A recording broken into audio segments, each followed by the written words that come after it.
reality was not simply discovered, but designed. Beneath the known lands there exists a dual containment system. On one side, the ice walls function as a physical boundary. On the other, a technological ceiling, known as the invisible dome projector, which not only projects a visible sky, but also an entire narrative framework.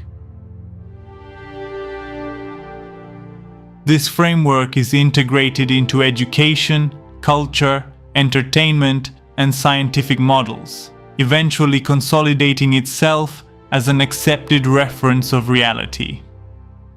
In the dome and outer space projection, it is established that the narrative of outer space operates as a cognitive model that shapes human perception.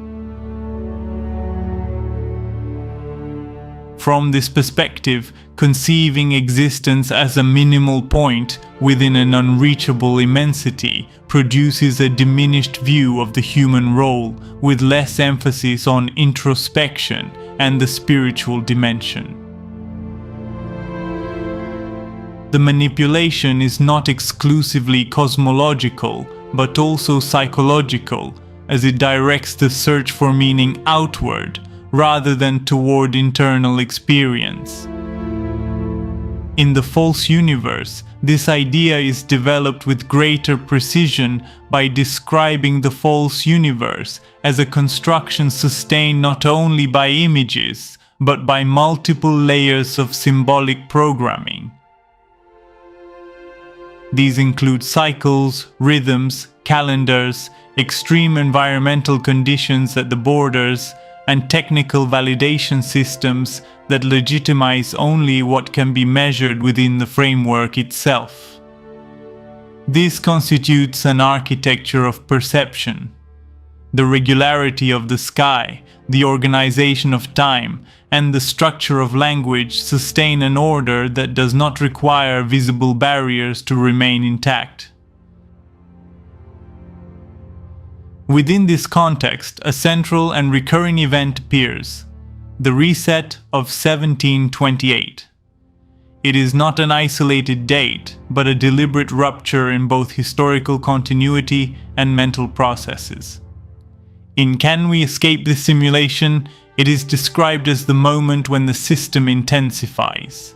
Reality is reorganized, lines of continuity are rewritten, and humanity becomes more exposed to different forms of interference.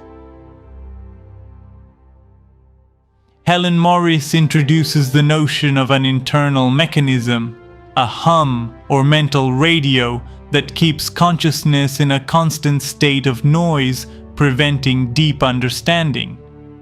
The boundary is not only geographical, but vibrational, which explains why different individuals perceive the environment in divergent ways.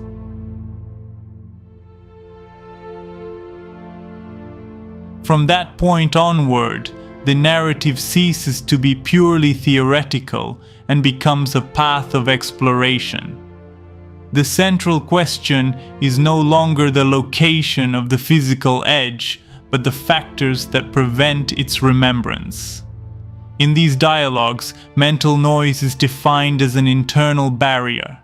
Every attempt to access deeper memory encounters an intangible resistance.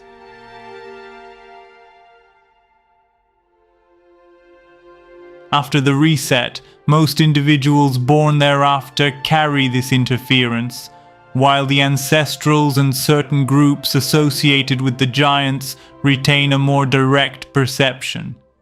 The exit is not conceived as an immediate physical escape, but as a process of recovering presence and attention. The second major conceptual structure is TERRA-INFINITA, understood as a geography extended in a horizontal sense.